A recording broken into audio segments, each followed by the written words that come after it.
Good morning everyone. This is Ushasri and this is Grishmita and this is Sirisha. Now we are explaining about deriving crude oil by the oil rig.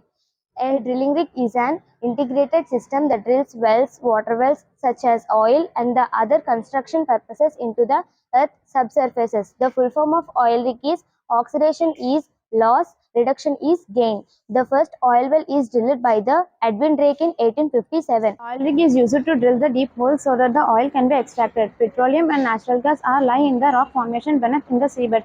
The oil is extracted by the underground reservoir so that the oil can be extracted by the oil rig. There are 7 steps of crude oil extraction. Step 1 preparing the rig site. Step 2 drilling. Step 3 cementing and testing. Step 4 well completion. Step 5 fracking. Step 6 production and fracking fluid recycling. Step 7 well abandonment and land restoration. Thank you.